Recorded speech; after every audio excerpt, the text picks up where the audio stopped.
All right, welcome back to the Hip Hop Scholar Podcast, where beats meet bibliography, where culture isn't just consumed, it's honored, examined, and celebrated. And today, family, we are doing exactly that. We are giving flowers, real ones, long overdue ones. Because when you talk about Houston, not the industry version, not the watered down version either, but the real Houston, the grit, the grind, the women who hold the city up and still find time to build something for others, you cannot and will not skip over Southside. Southside is not just making songs, period. That's right.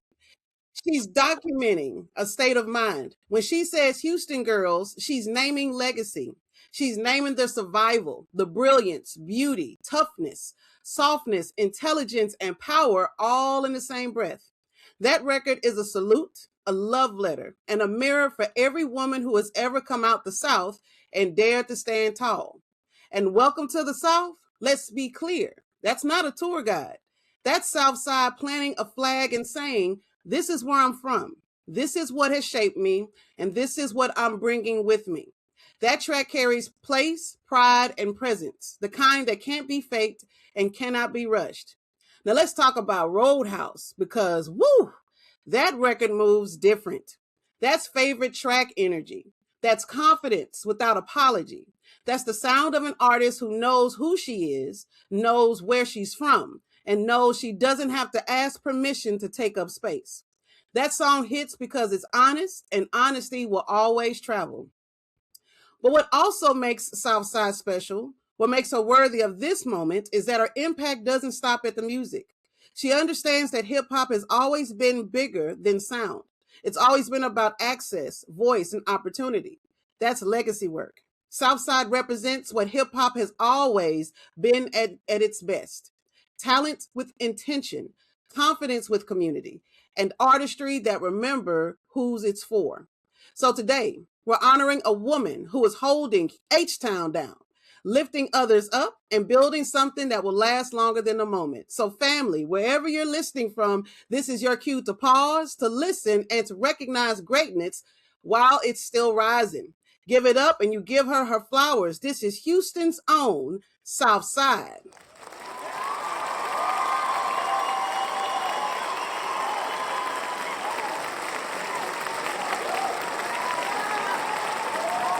Um, that felt very like I don't know. A lot of people don't give like female rappers the flowers that they should. So that just spoke for me and the other female rappers from the South, and from Dochi, from Megan to all of them. That spoke for all of us. 'Cause that's exactly what this is about. Like it's about all of it's literally about all of us. So I That's right. appreciate that. Oh, yes, ma'am. You are appreciated. I'm so thankful to have you here and to share your story. And it is about that for female MCs, both in the past and the present, and looking towards the future. It has always been a challenge in such a male dominated field to be able to represent and showcase it the way that you want to showcase it. Not having to have, a guide in place. You are very unapologetic and very real when it comes to your lyrics. And again, I'm honored to have you and to share your story here on the Hip Hop Scholar Podcast. Oh my gosh, I'm so excited to be here. I'm excited to be able to actually explain what my songs mean. When you were explaining "Welcome to the South" specifically, I'm glad you understood that that was more so of like a flag and like a warning almost. It wasn't like I'm not literally saying "Welcome to the South." Like come down here. If you're from Houston, we know that we're not trying to get more people down here. There's enough people down here already. It's enough people. So when Right. I'm saying "Welcome to the South," like I'm telling you, like if you're gonna come down here, you need to know how to act when you get down here because we don't do all the rowdy stuff. We don't do all that. We don't do all that. So I'm glad you understood that. I'm glad you understood that Houston Girls was a track for like Southern women. I don't want anyone to assume that I only talk to Houston people, but like that's where I'm from. So that's what it's centered on. But I was also born in Louisiana, so I'm the South. I literally am the South. So that's actually why I'm called Southside, which people don't people don't know that either. They think I'm from the South side of Houston. I'm actually from the North side of Houston. I'm from Acres Homes. But I'm from the South side of America. That's important. People don't listen to the South when it comes to music and rapping. That's a West Coast, East Coast type of beef that they have going on that's been going on for years, and I understand. But the South has something to say, like Outkast said. Like we've always been here. We've always been ready to rap. It's just no, it's just they hear. I guess they hear South and think like cowboy hat country bumpkin, but like some of us can freestyle better than others. So I don't know. I don't know. I don't know. So yeah. That's real. That's very real. To represent the Gulf Coast, a Southern Mm-hmm. Belle, even to Mm-hmm. be both from Louisiana and Texas, and raised in such a global city as Houston is. Right. You know, when you're welcoming, it's a warning because things are done differently here in Houston. You know, Yes. no matter what part of Houston that you're in, you have to recognize and you have to respect that. Period. Yes. Who you're coming to come speak with, to come interact with, but you also have to have this poise about yourself. And I'm from Louisiana as well, so I definitely understand and really revere that. Yes, ma'am, born and raised. And so with that duality of having both of one of the stronger states from the Gulf Coast, and have that as your background, I definitely want to listen to the historical relevance of what got you started in hip hop. So my first question, my dear Southside, first question I ask all my artists: when did you fall in love with hip hop? Take us back down memory lane. Okay, so it was actually the year that COVID hit. It was 2020. Mhm. And because we were all in the house, we had nothing to do. I was like, well, let me just go and see what's on Netflix and just go through Netflix. At this point, I had been writing for like 2 years. I've been writing rap since I was 14. So I just wanted to kind of understand what came before me. That's just how I am as a person. I'm very interested in Black history. Interested in history in general. It's always been like one of my biggest subjects in school. So I really wanted to understand the background of what I was doing. So there's a documentary on Netflix called Hip Hop Revolution, if I'm not mistaken. And it goes through all the different sections of hip hop in terms of times, but also in terms of the areas that you're from. So it started off with the 1970s and DJ Grandmaster Flash and DJ Cool Herc and all them. It started with Mhm. that, but then it moved on to like New York and then California. But I'm not from there, so that wasn't really nothing crazy to me. That wasn't nothing that was like I've seen it already. But then they moved to Louisiana and started talking about the beginning of bounce music. And when they brought up that a lot of the samples they used for bounce music was from this song called Trigger Man that was made way back in the day. I'm not sure who made it, but it was made back in the day. And Mhm. to know that so many songs came from that sample to me was just crazy. So that was already enough for the Louisiana part. And then even hearing like Louisiana rappers, Lil Wayne, Juvenile, all of them, hearing them rap, even if you play like Back That Ass Up, people play that song at a party to turn up, which is fine. But whenever you really sit and listen to these songs people turn up to, they're in there like really going in. Like they're really in there like back and forth on the beat. Like you couldn't tell me that anyone else could be on Back That Ass Up other than Juvenile, Lil Wayne, and Manny Fresh. It couldn't be nobody else. Like, that was just how it was. Then it Mhm. moved to Houston. And the thing with Houston, with Texas itself, is that Houston and Dallas kind of have this rivalry of who had the better artists because Dallas had Erica Badu and Usher, so that's something. But then Houston has Megan Thee Stallion and Beyonce, so that's back and forth. But Houston itself is like the hub of Texas rap. Like Right. even with Dallas and other cities being involved in it, Houston is the place for rapping. And I feel like with the resurgence of reverse like slowed and reverbed songs that started putting people on to Chopped and Screwed, and that's something that's like super super super important in Houston. DJ Screw, RP him. That whole era of rap, they would be in their house for hours making tracks after track after tracks, and they all be freestyles and making all these tracks, putting them on CDs and selling them right out the back of their car like every day. And for me, I think Houston, that's the grind that people talk about when they talk about Houston. They're talking about the people who get in their slabs at 12 in the afternoon and they go riding around Fifth Ward trying to sell their seeds to whoever listens to them. The being able to go into someone's house and they have a setup and it's like 15 of y'all and y'all all just rapping for hours, and I'm literally mean hours, for hours at a time, and then selling them at your house. That to me is a grind. That's what inspired me so much to continue to do what I'm doing as a rapper and to continue doing it with the creativity that I feel like is important in the game, because even them, they had their slabs with their trunks up and they had their little like LED light words with all them CDs up in there. That's creative. That's very creative. And it's not seen as creative, I feel like, because a lot of things that Black people do aren't seen as creative. They're seen as ghetto until someone else takes them and does the exact same thing that we did. But that's like an insane way to like give out your music and have people have like a physical copy of it. That inspired me just like so much. And to not even just them, but then when Megan came out, that was like my like, okay, I have to do this. Like I have to like I actually have to. And as much as people don't want to admit it, she's a part of Houston history. She's a part of rap history. Honestly, like that woman, you can't. There's only a few people that you can name me that could out freestyle her on a bad day, genuinely. Period. And Yes. that by itself, that was enough for me. She literally came into the game talking about being from Houston. Like her whole first couple EPs was about Houston. And you can always hear in her voice her influences. And I appreciate that about an artist so much. I love hearing influences from other artists that I also like feel are important history. She literally sounds just like UGK.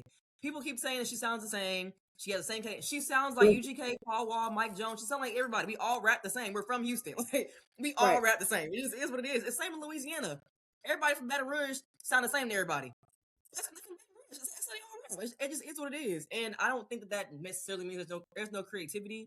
It just means that you really focus on your history. I think that's like super important as an artist, especially an artist that's like emerging. I'm not even older than 25, so like there are people ahead of me that I have to respect, because if I don't respect them, what am I supposed like? What do I who do I think that I am? Honestly, like honestly, who do I think that I am to not respect people that came before me? That without them, there wouldn't even be no Chopped and Screwed. There wouldn't be no Houston Girls, and there wouldn't be no Welcome to the South. It definitely wouldn't be no Roadhouse either. So, Right. just to appreciate, I just appreciate the history of hip hop itself so much, but the history of Southern hip hop and how we took it from like people like booing us at award shows to people wanting to be from Houston.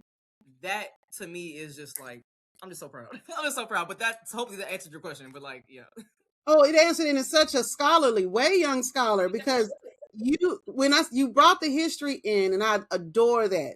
To have that, especially during 2020, you were emphasizing and enhancing your writing at that time. Many people got into baking, got into doing, all different kinds of things, but you were, looking at the historical relevance and building yourself. But what really stands out to what you just said is giving that reverence to, you know, Louisiana and Houston, because in the grand scheme of history, when it comes to hip hop, it was a fight. It was a crawl for Southern rappers to gain respect, because you had East Coast and West Coast so dominant.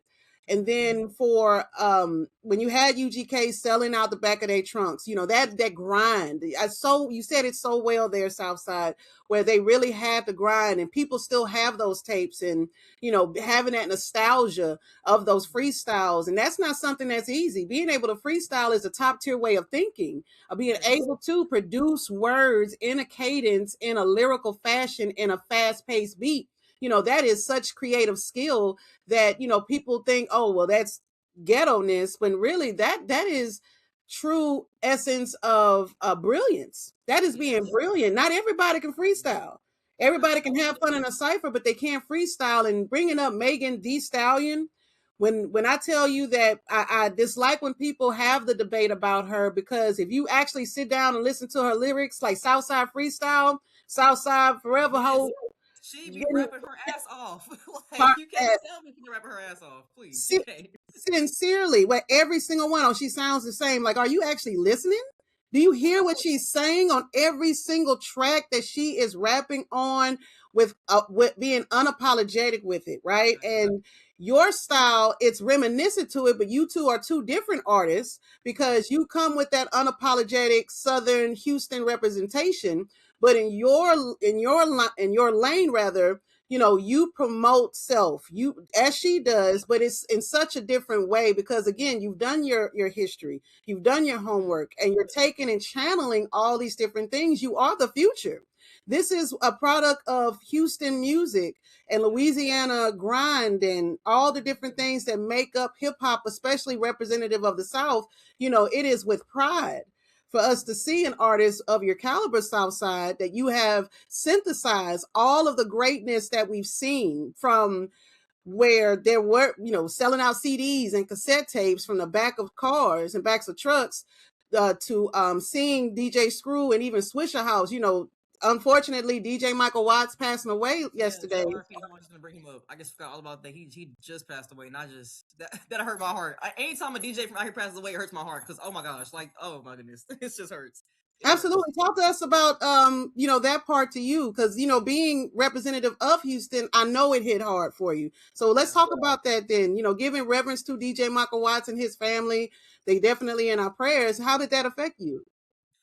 For me, it affected me because it just seems like, and I know this is probably a thing people keep saying. People are dying that never died before, and people keep saying that. And Mhm. I get it's kind of like a joke quote, but at the same time, there are so many. There's not a lot of Houston artists out here generally. Not a lot of Houston artists, not a lot of DJs. At least ones that represent Houston. DJ Michael Watts representing Houston. We know this. Like all DJs from Houston represent Houston, and it just hurts whenever other people who love Houston, who represent it, who rep it in the way that I feel like it should be rep. It just hurts when they pass because it's like it hurts in a way because it's like y'all can't continue to see what's gonna grow out of this, but it also kind of fuels me to continue to grow in it so that I can be like a I practice hoodoo, so I do ancestral things all the time, Mhm. and I just want my ancestors because technically they're part of my lineage at this point. They're part of my story. They're part of my life. I want them to be proud when they see Southside on the stage rapping about Houston. Like I want them like that's what I did this for. I came to Houston. I became a DJ. I did this so that there was Southsides. I did this because there was Megans, and so there was like a bunch of Mona Leos and Ken the Mans. Like I did it for that. So that's kind of where I am with that. That's where I am with any even Beat King when he died. I think last year that Yeah. tore Texas up. Like oh my goodness, I literally remember singing it and being like, no, no, he did not. He did not die. Do not lie to me. Mm. And even that to speak on the way that Megan talks about self and her stuff. A lot of Texas artists talk about self. A lot of Texas artists are really good with self identity. I just feel like it's just so raw that some people just don't catch it. It's so raw, and it's even Glorilla, and she's not from Texas. She's from Memphis, and even her, she talks about like self all the time. Yeah, Glow is an entire affirmation song, Mm. but because she has that like southern, that Memphis raw type of voice, people hear it and they kind of just like glance over in a way, which kind of sucks. But like, yeah, it kind of Yeah. sucks. Yeah, But again, I love what you talked about, that self identity, being unapologetic about it, because when people go into these professional situations, they try to yeah, take away our accents. They try to yeah, say, "Oh, you need to speak differently or speak properly." And no, let me embrace who I am, where I'm from, what I do. Right. And DJ Michael Watts unapologetically represented Swisher House and everything he did with B King too. It was one of those marks of our culture that they really permeated. But I have to say this though, Southside, and I say this a lot, is that our giants are leaving us for us to step in. It's time for us, yeah. artists like yourself, to step in and be that giant in that Right. space that has been cultivated for artists who get it, for those who Right. understand it, not those who are paying for the likes and trying to get bots to show, oh, I got all these followers. Yeah. No, those that are actually out there performing, those that are getting in front of their camera and giving that raw talent every single day on social media and really producing that same grind in a new era, right? That's very different. We are post COVID, and you are reminiscing on pre COVID, before COVID, and channeling that. And that is a beautiful thing.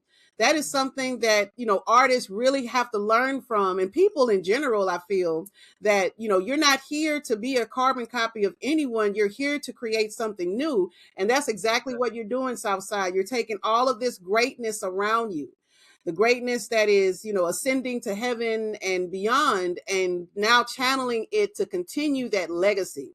That word legacy comes up a lot when I think about you and your music, is that you're establishing this legacy. And as a young person too, I empower students. I tell my students, I want the youth to lead.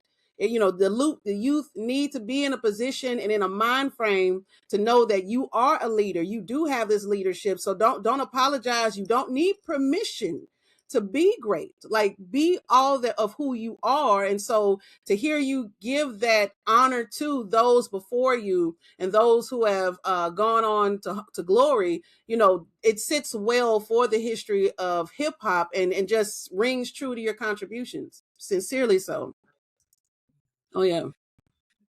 So to continue with that, I have some questions, right, that I want to kind of talk with you with, and we've talked about the lineage of your hip hop journey thus far. You still have a long way to go, my dear. Yes. Um, Yes.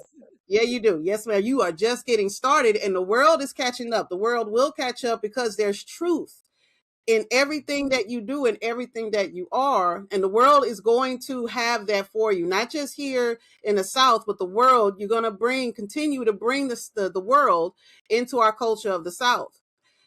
So with being from Houston or being raised in Houston, it does have a distinct sound and legacy. How does Houston live inside your music? Even when you're not explicitly naming the city, how do you represent Houston in everything that you do?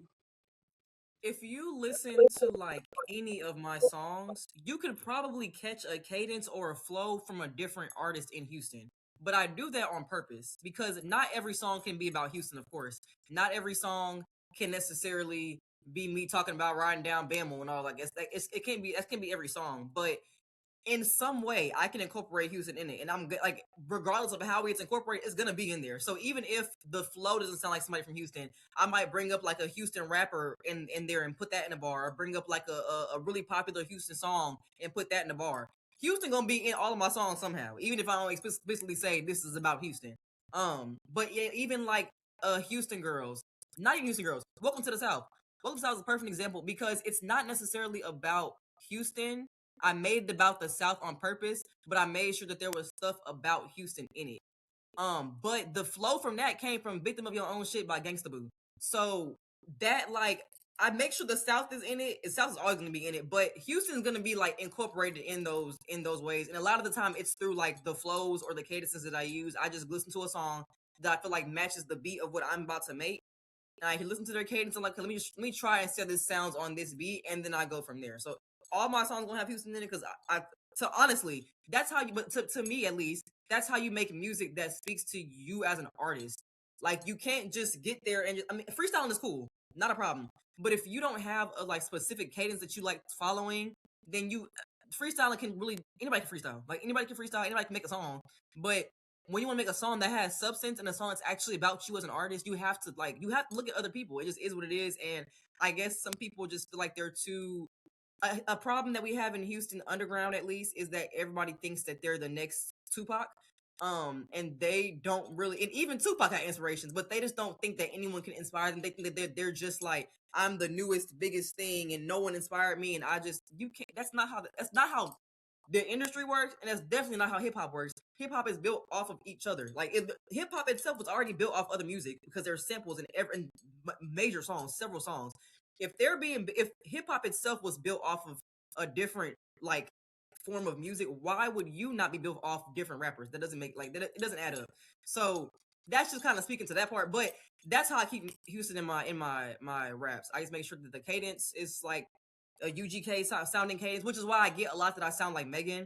We both have D voices. We're both from Houston. Both like UGK. It kind of is inevitable, and it is what it is. And I love Megan, so I take it as a compliment. Personally, I have no problem being allergic to Megan at all. Especially considering she's like one of my biggest inspirations. So when they say that, I think they assume I'm gonna get mad, and I literally be like, "Oh my god, thank you so much," and that surprises Absolutely. them. So I mean, Megan is a true lyricist, right? And yes, representative of where she's from. Like, you have to think about how people use the South. Beyonce pulled in Louisiana sounds. Drake will use Louisiana, Houston all the time. Like, you have so many different mainstream rappers that try to represent and grab that South feel because they know that's what pushes audiences, not just here in the South, but everywhere. And that was the whole point when you were saying at the very beginning is that getting that New Orleans bounce or getting out that UGK, for people to hear us in this mountain of East Coast, West Coast type of rapping, that was because the South truly has something dynamic to say. And when people hear it, then it's like, okay, we need more. We need more.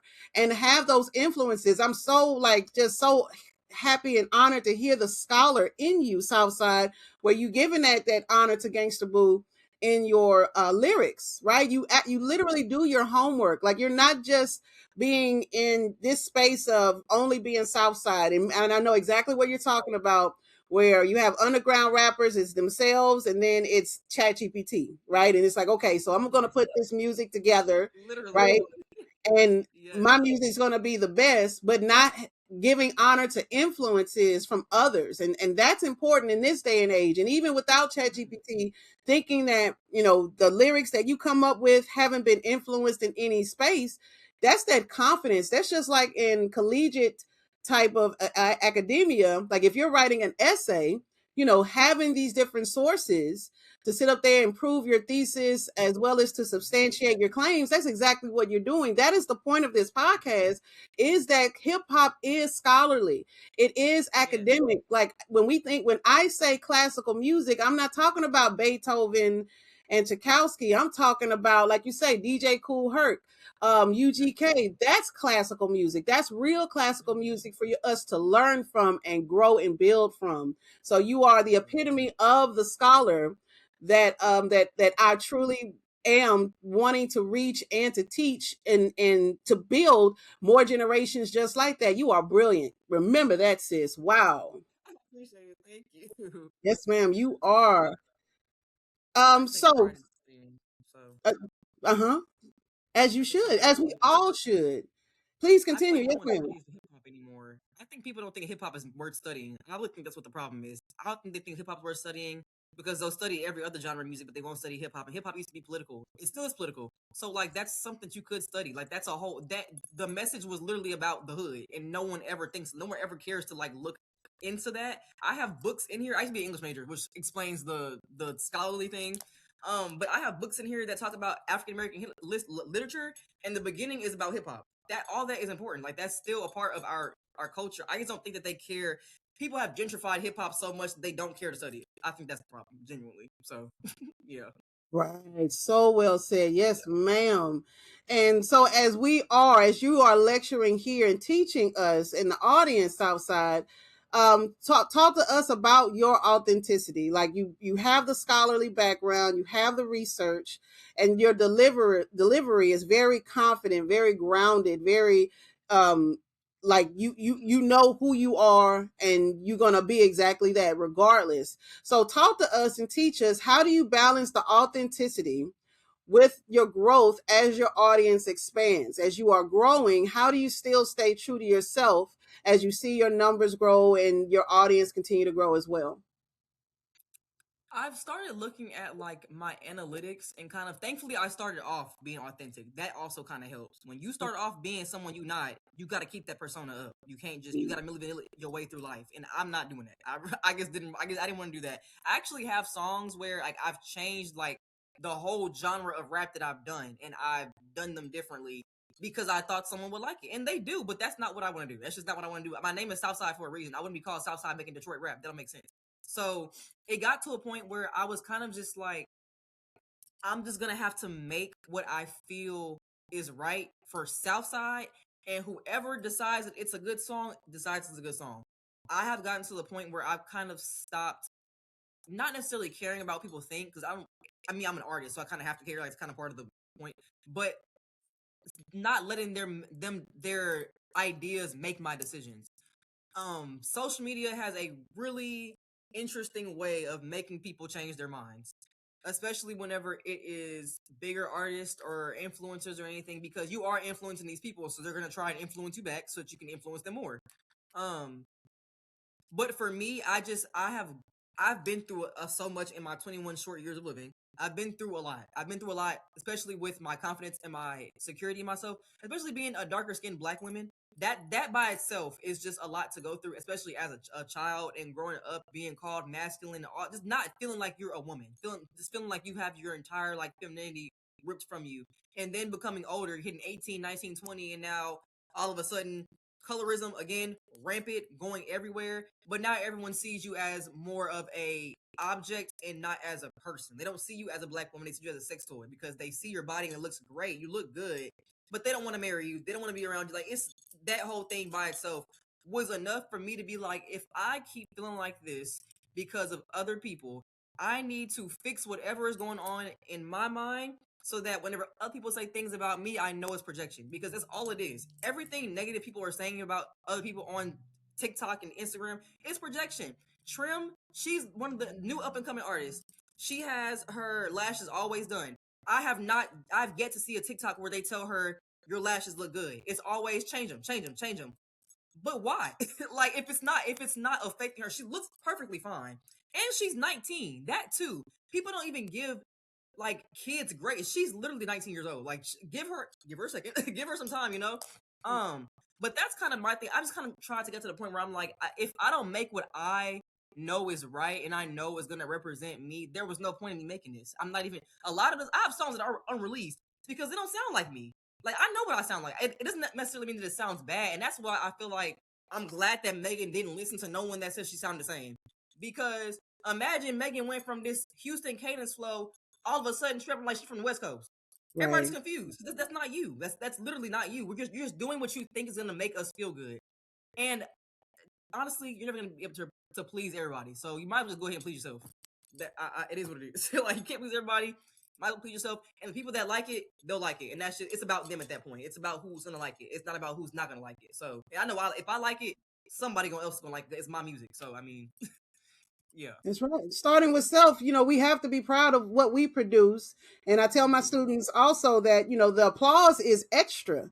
Whatever you Yeah. create, the applause is just something that's additional, but having that mindset to really appreciate what you've put together and to be able to critique your own is such a powerful, empowering thing. And you said it best there, Southside, that being able to stay authentic first so that you don't have to keep up this facade is so important. I'm so glad you brought up trim because what happens is that people in older generations, even in my generation, unfortunately, what I see is that people can project and be so jealous and think Yes. that, oh man, well, I wasn't able to do it. So then that why should they be able to do it? And let me pick and find something wrong when in all actuality, no, we should be celebrating. We should be Mm-hmm. placing these people on a pedestal, especially young people, to be 19, to be 21 and to have the authority of self agency to say that I'm not apologizing for my greatness, for my excellence, for my creativity, for my beauty on top of that. Mm-hmm. And I think Yeah. that's what makes us appreciative of Megan Thee Stallion because not only does she have the beauty and the body, she That has part. that part, but she works hard at it. Like she's not Yeah. just not, you know, like she works out. That's her degree. Like she is focused on Literally. having her health in check and Right. being able to leverage that, right? To leverage that piece. And really, when she shows her ass, I feel like she's telling people to kiss my ass while you're at it. If you think my lyrics are the same, go ahead and kiss my ass while you see Right. it, right? Right. And having that wherewithal to be like that, because that is the goal I feel that hip hop has created, is for us to be able to stand and be who we are, no matter what that may be. If you want to have the lashes, if you want to have the locks, if you want to be able to, you know, bring alternative rock into your rap, like why not? And why Right. have people and even bots, because in social media some of those aren't even real people Yeah.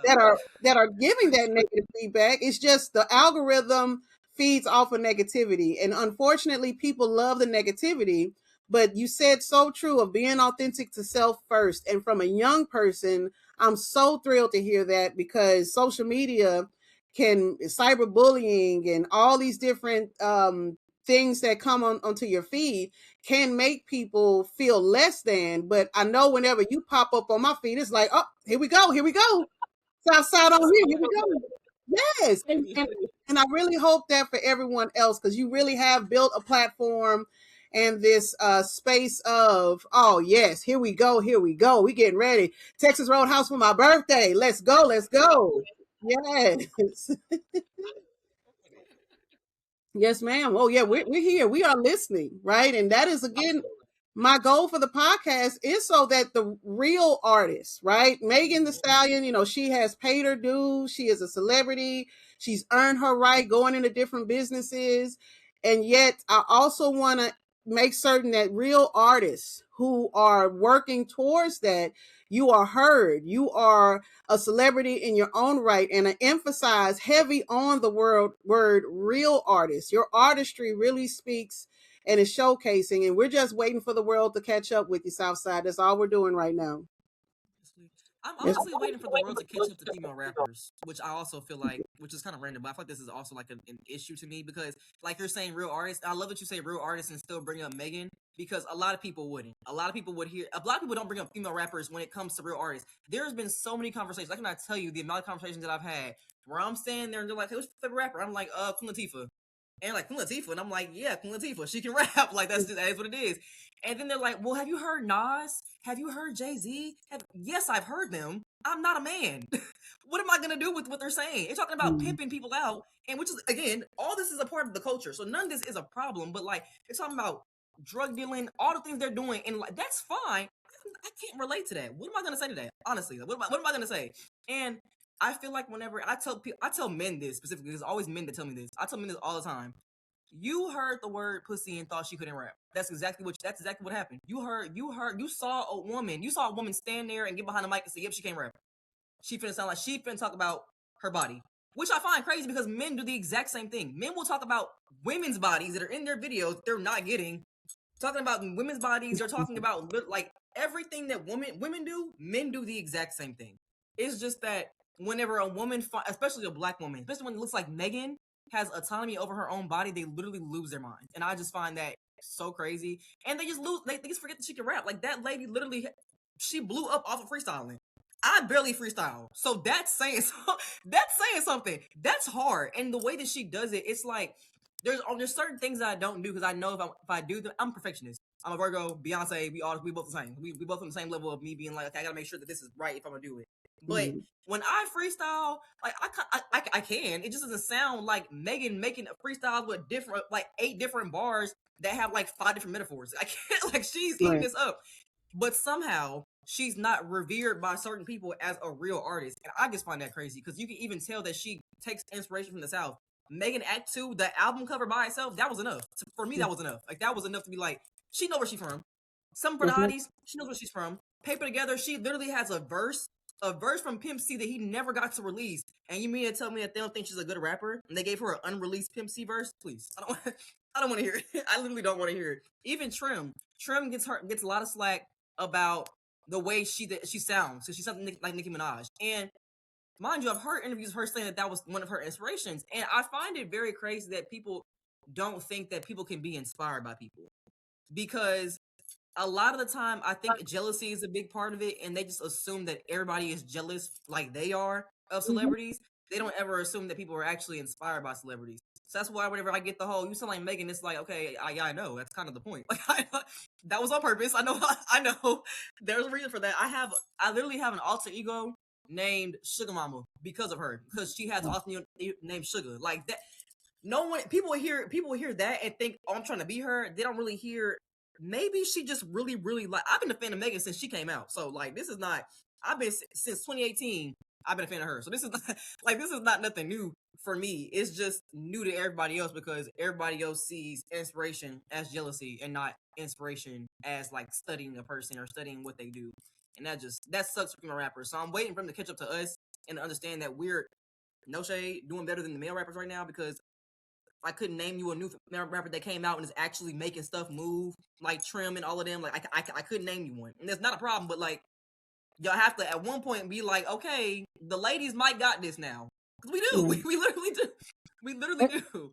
And But it's about time for sure. When you were talking about how they're saying, "Oh, well, you may sound like Megan, but what about Usher and Chris Brown sounding just like Michael Jackson or James Brown?" hello, That like what? inspiration, the dancing, the singing, like no, you can Everything. separate the categories there when it comes to men, but women, the expectation is so higher, and then still the Exactly. bar should be lowered because they say so, and that's so unfair. Again, when we think about Megan Thee Stallion, and it would be great if she hears this conversation as we give her flowers, where we honor her body, yet her lyricism, her lyrics, her unapologetic and being unafraid to be able to give those lyrics, in addition to being a scholar herself. She is brilliant, she is smart, she calls herself a nerd even, and being Literally, able to she's be an anime nerd. Like an she anime literally nerd on has top of no that, right? personality outside of this. That's so crazy to me. People feel like female rappers don't have a personality outside of rapping. outside of rapping, I do poetry. Outside of rapping, I read. Outside of rapping, I crochet. Like I do stuff. I have Mm-hmm. leaves and flowers in my room. Like I do other stuff outside of rapping. But I just think when they see a black woman, they just assume that you are. It's just unfair for us. That the bottom line is, it's just everything is unfair, especially for black women. Women for sure, but black women is literally always unfair for us because we're always going to be at the end of somebody's spectrum. That is just it's a battle. It definitely is a battle. And even to bring up like older rappers and be like, oh, I love Queen Latifah and I love Moni Love and I love MC Light. Like I love all these different rappers. And when I bring them up, they're like, who is that? And I'm like, you don't know who that is? Like that, like to me, that's just crazy because if you even heard Ladies First is a perfect example of how I don't think a man could do that today. Like I don't think any man could sit there and write and go back and forth like how money like I can't do that. I've tried doing it. I can because I've been studying them. But you can't tell me that because I told you Moni Love is one of my favorite rappers and you've never heard of her that I probably can't rap. That's not how that works. And I also don't like the term that you rap like a man. That term is actually really annoying because no, I don't. It's like I actually rap like a woman. I do on purpose. I've heard how men rap. That's why I don't rap like them. But when they hear you rap well, anything they hear you do well, they equate it to a man. That is just the bottom. The problem is everything good is equated to a man. Everything that's like surface level is equated to women, and I find that really crazy. Even with Megan, because Cobra by itself was like she's literally saying that she was about to kill herself, and people was just like, okay, whatever. Like what? Yeah. What do you want? I don't know. I don't know what else they want from us. That's why the authenticity thing is important because you have to be yourself. Because even if you're not yourself, they won't care. Like just be you. You might as well be you. They're gonna talk about you if you're not yourself. Talk about you if you are. Trim talking about her being like Nicki Minaj, and if she wasn't, they do the same thing. It don't like it. It is what it is. Like you just it comes with the job. It does. It comes with the job. Honestly. Absolutely. That you have to be able to take those punches and then give them right back. Was when you were giving Right. that example because UNITY, Ladies First, all of those by Queen Yes. Latifah, MC Light, Bahamadia, Foxy Brown, Lil Kim. Yes. There's Foxy so Brown. many, so many. Charlie Baltimore. There's so many female MCs from back in the day that really Yes. were representing for these labels. Mama Mia, Mia X with the No Yes. Limit. Like she carried that. There's some rappers that were literally in groups that had a bunch of male rappers, and they just look at the male rappers. They just ignore. Like even Gangsta Boo by herself, she is amazing. Like I don't, people don't listen to her that often. I know, but like her music, like the way that she even plays with beats and going back and forth on beats like that. That's why I have inspiration for Welcome to South from her. Because I was like, how are you like? You're. It's like she's dancing with her words.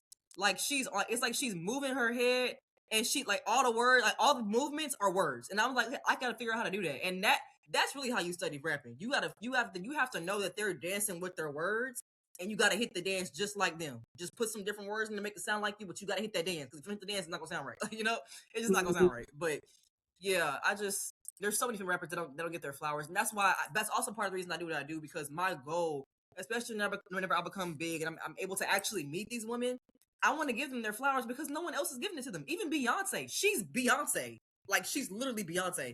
And there are people who are still tell her that she does not deserve the things she's getting. And I've been like, she's been working since she's been like 2. Like she like that's just so crazy to me. It's crazy. It's so wild. It's so It wild. is. It is this unrealistic standard. So another example that came about when they say, "Oh, you play like a girl," when like in sports, when that's the Yeah, whole point of why WNBA was created. Like when you say I exactly. play like a girl, you know what? That is actually a compliment there. And That the world is finally catching up to see that the WNBA has had over the years has had phenomenal players that have been playing like Lisa Leslie, Cheryl Swoops, and now you have the newer generation that are giving nods to the historical yeah. relevance of those players and then making their own lane. And it's so important that we have to break that stereotype that in continuing. And it's so comforting to hear a young person like yourself, like you see exactly what it is and you are breaking that. You are not holding on to that torch for any reason, not for anyone. You're going to bring your own. You're going to be exactly who you Yeah. are. And also you do philanthropy. Is it Houston Girls or Black Girls Code? It's like a there is an It's organization. a Yeah, it was a charity I gave money to. It was Black Girls Code because I used to code when I was a kid. I really learn how to code, which I Mhm. ended up never learning fully how to do. But I mean, yeah, I try. It's like the ones who actually are trying, I want to give money to them. I used to actually have an activist organization called the Hood Healers, where we would travel to different states based on like the family's needs. So like one state we traveled to was Mississippi. Go for Mississippi. There was a boy that was shot. His name is Jaheim McMillan. He was shot by police in front of Family Dollar. And so we were out there with the family helping them. So I've been in the activist space for a while. That's actually how most people know me, which I know is so crazy people to see me like go from my activist name was Seven Asada Evers. So from going from Seven Asada Evers to Southside to them was like a huge change. But I also try to make sure that I keep the philanthropy part in it. And I think Megan's done a good job with that, which I admire about her. She still has her foundations and her charities and everything, and she still raps. So I'm like my whole goal, especially when I get to the type of fame that she has and the type of like the influence that she has. I want to build a library. I want to build a library for years, but I want to build like a community library, and I want to build a couple. I want to build them specifically in low income neighborhoods. I don't want to build them in downtown in the Heights, and I don't want to build them there because they're not going to use them. If they do, it don't matter. They have other ones. The people who are in the hood don't have them. We want so bad for people to be liberated and to understand things, and yet we don't give them any ways to understand or any resources to get there. So that's like my whole. I'm ready to make libraries in different cities. And she has been someone who I look up to in that light because she hasn't stopped. Even whenever she started, and people are like, "Why is she doing a charity?" And she talks about twerking, which I just find crazy. You can't do more than one thing. Like you can't talk about twerking and have a charity. Like, oh, I can't talk about twerking and then go to college because for some reason the Mhm. two don't correlate. But I'm just so glad that she kept it up, and I'm so glad that she even kept up with her business ventures of her doing. My PC getting low, please. Um, with Popeyes and Dunkin' and all them, like she keeps it up, and I really do appreciate it about her because I guess shows me that whenever I get to that point, I can keep doing the same, and I have to just put one side of me like away because that to me is super important. Philanthropy is like I feel like one of the biggest things an artist should even consider, and that's why I speak so freely about ICE and Palestine. Like I speak about them because I think I ain't trying to know who y'all listening to. I ain't trying to know who. I ain't trying to know that there is still morals. People still have morals. That there are artists that still have morals, and that celebrities. There are celebrities who are people that see that people are being hurt. Like I don't. I don't want to end up being that artist that one day she was talking about ICE, the next day she's never mentioned it again. Like that's not what I'm. I'm not even. I'm not for that at all. So Doechii, even in her Grammy speech, Doechii and Chaperone, both of them in their Grammy speech talking about the LA protest and trans people's rights. I feel like that was a great way to do that because you have the influence that you were asking for, so now you can help people. That's like the whole to me. It's the whole of having influence. Why would I be influencing someone that I don't want to help? That isn't that I don't know. It doesn't make sense. It doesn't make sense. It doesn't make sense. It doesn't make sense. And again, using your voice for expression to showcase the realness around you. That's part of being authentic is capturing the Yeah. times and looking at what's going on. So with Queen Latifah, with UNITY trying to unite, the neighborhoods, even during those feuds and those rivals at that time, when you had so many different opportunities to be able to talk about anything, but to use it for activism, to use it to try to bring awareness to that. For example, what was the young person's name that lost his life in front of that Family Dollar? Jaheim Jaheim McMillan. Jaheim McMillan. So the life and legacy of Jaheim McMillan, making that part of mainstream and never forgetting those names, that's so important. And I also have to ask you, when, not that you're going to, but you are, when you do have these libraries, what's going to be the name? What name are you going to be looking at for these libraries? Let's manifest that together. So I definitely want to name them after black people because all the other ones are after racist people out here. I live in Texas, so like everything is named after a racist man, like everything. So, but specifically, I want to name them after children, and I know that's not like that. Usually, they're after like adults, but children are literally our future. I used to work with kids, and I'm also a social work major now. So, like, children are literally. I'm seeing them. I'm literally seeing them gain morals and gain consciousness and gain views. I'm seeing them gain all these things. They're literally our future.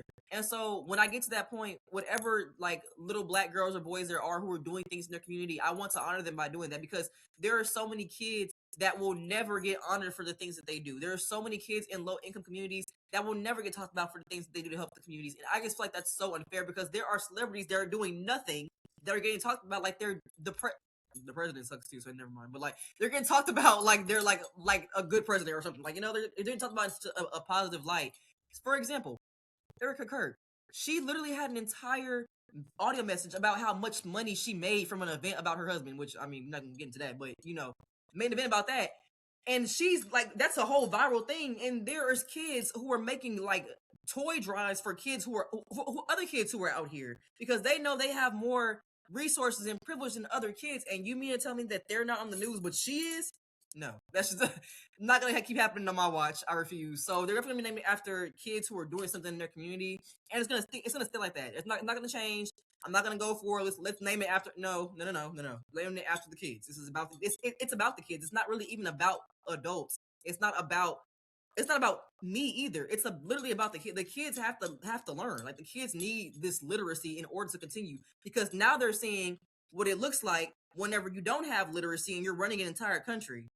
I don't want them to think that's okay. It's not. It's literally not okay. Like it's not okay, and you're gonna be rewarded for your literacy. So that's why I kind of want to push that. I want low income kids to be okay. Like I want them to be okay, and no one's taking care of them. So I guess like if I gotta do it, it is what it is. Oh, you just set a bar right there. Being rewarded for your literacy. That has touched my heart right there. Seriously, because literacy is so vital. When you think about Yeah. language, when you think about reading and writing, being rewarded for your literacy, that gave me chills right there because that's so important. And the Yeah. future is absolutely bright because of young people like yourself understanding that the youth should and shall lead. So that is such a forward thought, Southside, to say that I'm naming these after children so they can grow and build into their legacy.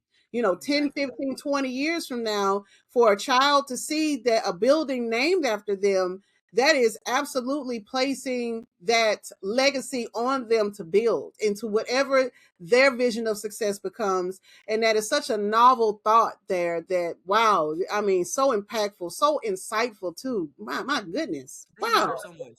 They literally matter so much. People don't like, and I get it. It's the whole like FTK thing. We don't want kids. I don't want kids either. I completely understand. But I just feel like kids are so overlooked because I guess people think that they're dumb, but then you look at the adults and they not know better. So I mean, clearly it's not it ain't just the kids. Like Mhm. it's something. It's a disconnect between education and people. It's not between kids and adults. The kids aren't the issue. There are kids in literal deportation centers right now. That wasn't because of them. That was because of a grown man in office who's putting them in there for literally nothing. Like that. That's what that's for. So I don't want kids to think that you can just get, I mean you can, but you shouldn't like just get away with just not knowing even their history. My goal for those libraries is not to just complete it with books like Little Women. I want to have banned books in my libraries. I want to have books where they like, when I was growing up, my mom did a very good job of this. But growing up, Dr. King made sure that I had books in there. All the characters were black. I had several books that the characters were black. There was one book I remember, and I cannot get in my head, called Amazing Grace. Literally, the cover was a black girl. Like there was so, even Dork Diaries was written by a black woman, and that was like my favorite series growing up.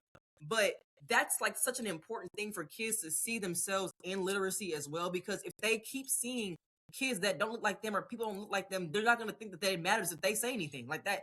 No representation means that they feel like they don't have a voice, and I feel like that's just such like a sad thing to tell a kid, that you can't say nothing. Like that's just, it's to tell a kid you don't know what you're talking about, and they're living. There's kids who live through school shootings, and you're telling me they don't have nothing to say at all. Like, no, I just don't believe that. I can't get with that idea that kids are dumb, they don't have anything to say. A lot of kids are smarter than a lot of adults. I've had kids teach me stuff. So like, this is not, my little sister is 15 and she's taught me more than most adults in my life. So like, I would never see kids as inferior. I would just see them as people who are literally being molded into growing into people. And when you ignore kids for too long, they end up like the president. So we need to like we got to keep our eye on them and make sure that they're good and they know that, yeah, it's just it's a whole thing. That was the whole thing about the library thing, but books and reading is really important to me. So that I need my kids to really feel like someone cares about their learning, and not just in a school being tested for stuff that doesn't matter, for it to not matter in the future. Like we have STAR test out here, you're getting tested for everything for you to go to college and choose a whole different career. Because I don't remember nothing that I learned from third grade. I couldn't tell you. I couldn't tell you nothing from third grade. But they test you on it every year, and if you do bad, then you're dumb. But that's not fair. That's literally just not fair. Like that's not fair. No, I just don't like that. Life is unfair for black and brown kids everywhere, and I'm not a fan of that. I'm not a fan. Yeah, basing their intelligence on a multiple choice exam when life has no multiple choices. None. Life None is an open-ended whatsoever. question. Life is a long open-ended question. Actually, it might be a research paper sometimes. Like life is hard. Life is not no multiple choice. Whatever you learned last unit, let's try and learn this unit. The unit you learned last week might be the unit you have to use a couple years down the line, and the unit you learned today might be the one you should have used 2 weeks ago. So like, it's just, it's a whole thing. It's a whole thing. People don't give humans enough grace. I don't think we think that we're all robots, and we just not enough grace, not enough common sense. It's a lot going on in the human world. This is a lot going on. It's a lot going on. There is, and you made a mention, and it reminds me of the author Chimamanda Ngozi Adichie, where when she was reading, being an author from Africa, she would read a lot of British literature and not see herself in the writing, and so she had to create books that showcased her reality, and that permeated to many, many more audiences than writing for the same. Toni Morrison even talked about writing for the white gaze and Yes. not including things that are not of her. Her not having white characters is not being racist. It's just not her reality. And not to Yeah, like isolate, yeah, it's not to isolate an audience. It's just to show that lived in reality. So everything matters. Every nuance and detail that you shared, Southside, all of that matters. And in all of that, you matter. You matter so much, Southside. Before this interview, I thought very highly of you. But now when I say I'm just so honored to hear the brilliance and the actual showmanship of what you do. And man, when I tell you, you are history. You are really part of hip hop history as a legend because you are doing things with such intention, with such grace, and such love for the future. I love the love that you're sharing about children, and I'm so thankful that you shared that on the podcast today, my dear. You are phenomenal. Thank you so much. I appreciate you giving this platform because people will just ask you questions about music all day if you could freestyle and who like they don't really ask questions about the things that matter to me as an artist. I just think that as an like not as a rapper. I usually don't say rapper. I say artist on purpose because an artist can do so many things. An artist could literally be anything. Like an artist can do whatever they want. A rapper is kind of just secluded into rap. But I don't just rap. Like there's such a world that I'm ready to create as an artist, and it's not even centered on me. It's like my whole thing. Southside is literally centered on people from the South. Like that my goal is to be the voice for them because no one talks about the South.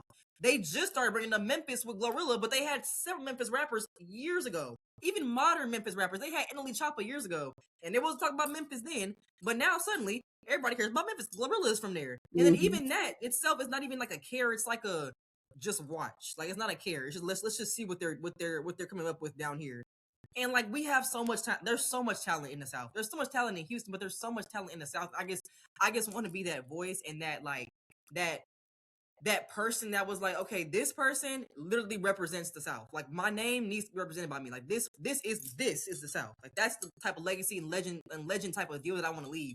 This is the South. From who her inspirations are to what she wears to how she talk. Because I'm not gonna stop. I'm not gonna stop wearing cowboy hats. I'm not gonna stop using AAVE. The Ebonics will always be there. I don't care where I'm at. And I do not care who's talking to me. That is just it is what it is. But I've been like that for years. So it is what it is. They told Beyonce she was too country. Then she made a country album, and now she ain't country enough. So it is what it is. That's what it is, man. I just want to be able to represent. I don't, but that too. I want to be able to represent the women like her who have gone to be Beyonce, but then at one point was told, "You too country to do anything for us. Like you too southern to talk to us or for this interview. We don't understand what you're saying. Like it, I do it for them. I do it. It's not about me at all. And I think that's a part that a lot of artists should probably take into account, especially people that are my age, just as advice to them, is that it's not about you.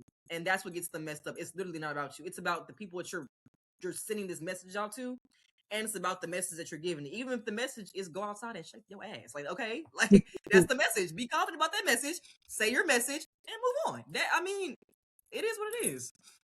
It is what it is, and you are who you are. I can speak with you for so much longer, but I want to honor your time today so that you can continue on in excellence. When I say you have blessed this podcast today, Southside, you are more than welcome to come back to the podcast and share more of your story. Thank you so very much. I am just floored. When I said Hip Hop Scholar Family, for artists like Southside, the future is absolutely bright because everything that you said today, Southside, it definitely resonates in your music, in your platforms. Every time you pop up on the feed, it absolutely encompasses the excellence that you are sharing in the world. And you are an amazing and a gift to the world. And I want you to really know that today. And I hope that that's been, you've received your flowers today here on the podcast. I've enjoyed myself so much. Thank you so much for having me. Like, I really do appreciate it. I appreciate the flowers you've given me, and I also appreciate the flowers you've given to other people. I appreciate that a lot. I love scholars, but I love a hip hop scholar. So I was just so happy to have this conversation and talk to someone who actually understood what I was talking about. So thank you so much for having me. I really do appreciate it. You are welcome. You are welcome. And for that, this is the Hip Hop Scholar the Hip Hop Scholar podcast. For the family that's listening, thank you for tuning in. We'll see you on the next one. We are out of here. Peace. All right.